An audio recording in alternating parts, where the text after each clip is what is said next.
Shalom saudaraku yang dikasihi oleh Tuhan Yesus Kristus. Mari kita siapkan hati untuk masuk dalam doa syukur hari ini.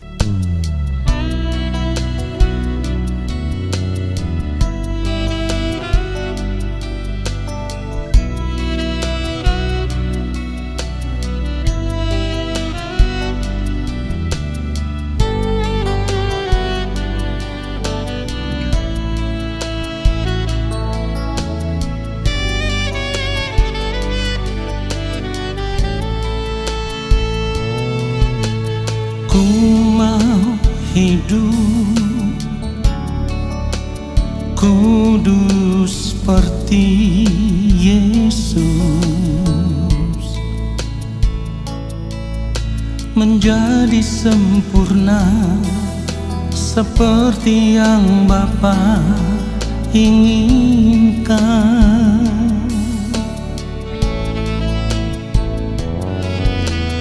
Ku mau selalu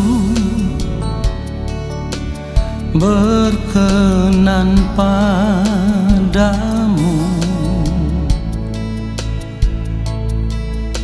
hidup mengenakan pikiran dan perasaan Kristus, dalam perkataan, dalam perbuatan. Ku mau Kristus nyata di dalamku, yang ku ingini hanya kerajaan-Mu, ya Allahku. Keindahan dunia, kesenangan dunia, tak ku ingini lagi semua itu, sebab kemuliaan yang Bapa sediakan, itulah yang sempurna.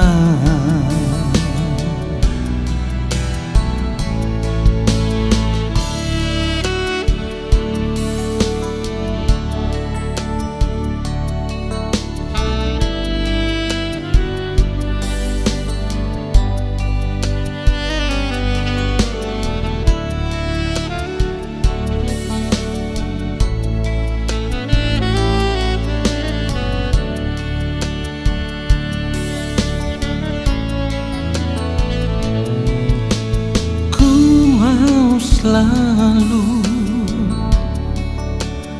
berkenan padamu,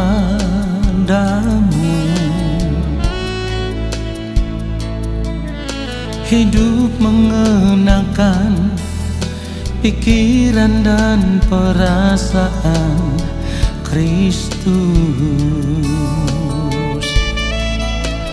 dalam perkataan, dalam perbuatan.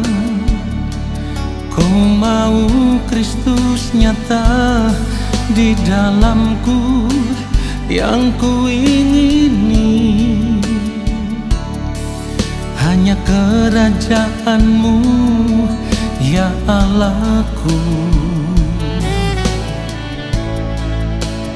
Keindahan dunia, kesenangan dunia, tak ku ingini lagi semua itu, sebab kemuliaan yang Bapa sediakan, itulah yang sempurna. Oh, dalam perkataan, dalam perbuatan, ku mau Kristus nyata di dalamku, yang ku ingini hanya kerajaan-Mu, ya Allahku. Keindahan dunia, kesenangan dunia, tak ku ingini lagi semua itu, sebab kemuliaan yang Bapa sediakan itulah yang sempurna. Itulah yang sempurna.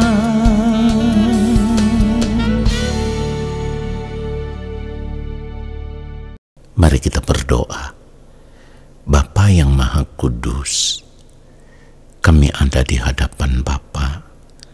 Kami mau duduk diam di kaki-Mu ya Tuhan, dan kami mau menanti-nantikan Engkau berbicara bagi kami. Biarlah firman-Mu yang kami terima, itulah yang mengubah setiap kami, supaya kami hidup seturut dengan firman-Mu di sepanjang umur hidup kami, sampai waktu-Mu tiba bagi kami ditemukan berkenan di hadapan Bapa di sorga. Di dalam nama Tuhan Yesus Kristus kami berdoa, dan kami siapkan hati saat ini untuk menerima kebenaran firman Tuhan. Haleluya. Amin. Saudara yang dikasihi oleh Tuhan Yesus Kristus, sebagai orang percaya, satu hal yang harus kita benar-benar sadari, ketika kita masih mau berurusan dengan dunia ini, itu artinya kita melanggar perintah Tuhan. Kenapa saya katakan ketika kita masih mau berurusan dengan dunia ini, itu artinya kita melanggar perintah Tuhan?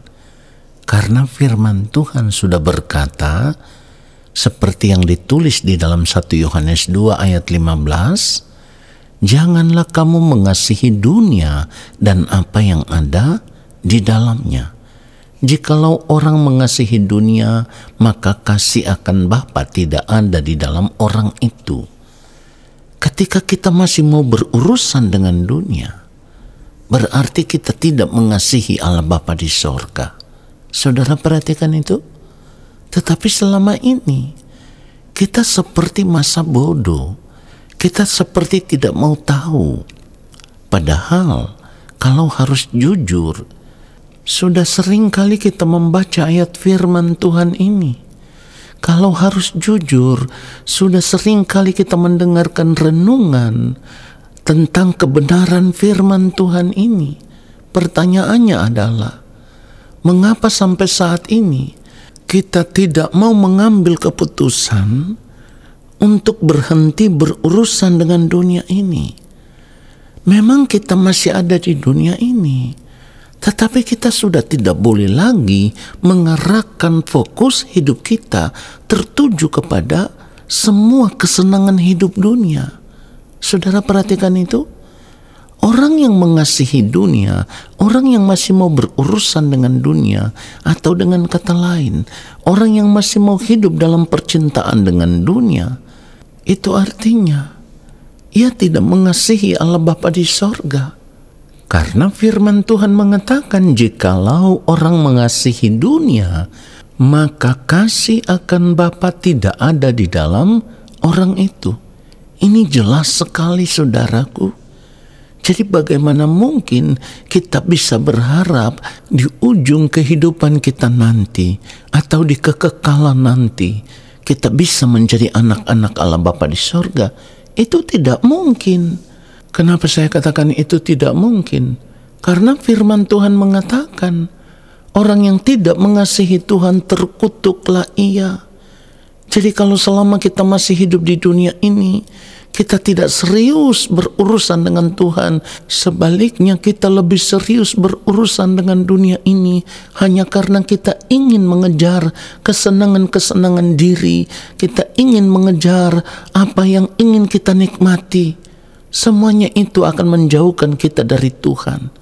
Jadi kita harus sadar saat ini, di dalam menjalani hidup ini, tanpa kita sadari, kita telah ditipu oleh dunia. Saudara perhatikan itu, tanpa kita sadari kita telah ditipu oleh dunia. Jadi mari kita berubah, saudaraku. Jangan lagi mengasihi dunia ini. Artinya jangan lagi bergaul dengan dunia ini. Jangan lagi terikat dengan dunia ini. Jangan lagi melekat dengan dunia ini. Jangan lagi mengingini dunia ini dengan apa yang ada di dalamnya. Kita harus belajar mengingini Tuhan saja. Kita harus belajar menjadikan Tuhan satu-satunya kesenangan hidup kita. Menjadikan Tuhan satu-satunya kebahagiaan hidup kita. Tetapi kalau harus jujur selama ini, kita tidak pernah berpikir untuk mau menjadikan Tuhan satu-satunya kebahagiaan hidup kita. Karena kesenangan yang ingin kita nikmati di dunia ini, pada akhirnya kuasa kegelapan menipu kita. Saya katakan tadi, kita telah ditipu oleh dunia. Dunia ini dikuasai oleh kuasa kegelapan. Nah, kuasa kegelapan telah menipu kita, tetapi kita tidak pernah merasa bahwa kita telah ditipu oleh dunia ini, atau kita telah ditipu oleh kuasa kegelapan. Ketika manusia jatuh di dalam dosa pertama kali, manusia ditipu oleh iblis. Mari kita sadar, saudaraku, saat ini dunia ini dikuasai oleh kuasa kegelapan atau ada di dalam tangan iblis. Lalu mengapa kita masih mau hidup menikmati dunia ini? Kalau kita tahu ketika kita menikmati dunia ini, pada akhirnya kita tidak bisa diterima oleh Allah di dalam kerajaannya.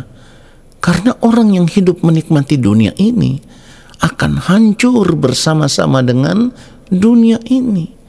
Saudaraku, di dalam 1 Yohanes 2 ini, ayat 16, firman Tuhan katakan, sebab semua yang ada di dalam dunia, yaitu keinginan daging dan keinginan mata, serta keangkuhan hidup, bukanlah berasal dari Bapa, melainkan dari dunia.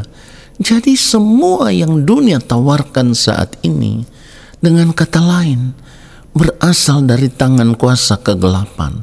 Kalau kita tahu semua yang ada di dalam dunia ini, yang ditawarkan oleh dunia ini, itu berasal dari tangan kuasa kegelapan, mengapa kita masih mau ditipu oleh dunia ini? Mengapa kita masih mau hidup menikmati dunia ini? Kalau kita tidak menyadari akan hal ini, kita menjadi orang yang bodoh, saudaraku. Maaf, saya harus katakan itu. Kalau kita tidak menyadari akan hal ini, kita menjadi orang yang bodoh. Kenapa demikian? Karena kita sudah tahu apa yang firman Tuhan katakan, tetapi kita tidak mau hidup sesuai dengan apa yang firman Tuhan katakan. Kita tidak mau melepaskan diri kita dari dunia ini. Kita masih mau tetap terikat dengan dunia ini, hidup mencintai dunia ini. Saudara perhatikan itu. Mari kita sadar sebelum terlambat, saudaraku.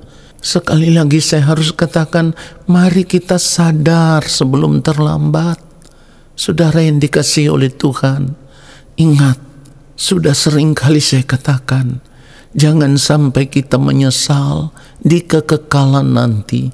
Tetapi penyesalan kita itu sudah tidak bernilai, sudah tidak berarti, sudah tidak berharga.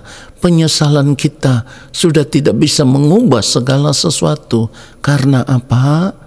Karena kalau kita menyesal sudah berada di balik kematian, tidak ada waktu lagi untuk merubah diri, tidak ada waktu lagi untuk bertobat. Dan sudah sering kali saya katakan, tidak ada waktu lagi untuk diampuni. Saudara perhatikan itu. Selama kita masih hidup di dunia ini, ketika kita menyadari kesalahan-kesalahan kita, lalu kita minta ampun kepada Bapa di sorga, kita merubah cara hidup kita, kita berjalan mengikuti jejak hidupnya Tuhan Yesus Kristus, berjuang untuk mencapai standar hidup sebagai anak-anak Allah Bapa di sorga, yaitu memiliki hidup yang serupa dengan Kristus, sempurna seperti Allah Bapa di sorga yang adalah sempurna. Maka kita dipandang sebagai pribadi yang berkenan di hadapan Allah. Jadi mari kita sadar, mari kita berubah. Lalu kita hidup melakukan kehendak Allah Bapa di sorga. Sebab orang yang tidak melakukan kehendak Allah Bapa di sorga tidak akan diterima di dalam kerajaan Allah. Saya ulang sekali lagi, orang yang tidak melakukan kehendak Allah Bapa di sorga tidak akan diterima di dalam kerajaan Allah, tidak akan memiliki hidup selama-lamanya, atau dengan kata lain, tidak akan memiliki hidup kekal bersama-sama dengan Tuhan Yesus di dalam kerajaan Allah Bapa di sorga. Di dalam 1 Yohanes 2 ini ayat 17 firman Tuhan sudah katakan, dan dunia ini sedang lenyap dengan keinginannya, tetapi orang yang melakukan kehendak Allah akan tetap hidup selama-lamanya. Tadi saya sudah katakan di awal, kalau kita masih hidup mencintai dunia ini, kita akan lenyap, kita akan hancur bersama-sama dengan dunia ini. Dengan kata lain, kita akan terbuang dari hadapan Allah. Kita akan dilemparkan ke dalam kebinasaan kekal, yaitu terbuang ke dalam api neraka, ke dalam api dan belerang. Saudaraku, pertanyaannya, mengapa kita tidak gentar ketika kita mendengarkan kebenaran firman Tuhan seperti ini? Padahal kita tidak pernah tahu kapan waktu Tuhan akan tiba atas kehidupan kita. Kalau kita tidak tahu waktu Tuhan akan tiba, baik atas dunia ini atau atas hidup kita pribadi lepas pribadi, mari kita berubah sebelum terlambat. Sekali lagi, saya katakan, mari kita berubah sebelum terlambat. Biarlah kebenaran firman Tuhan ini menyadarkan kita semua, lalu kita mengambil keputusan untuk berubah sebelum terlambat, bertobat sebelum terlambat. Tuhan Yesus memberkati kita semua. Amin. Mari kita berdoa. Terima kasih Bapa untuk firman-Mu yang menyadarkan kami.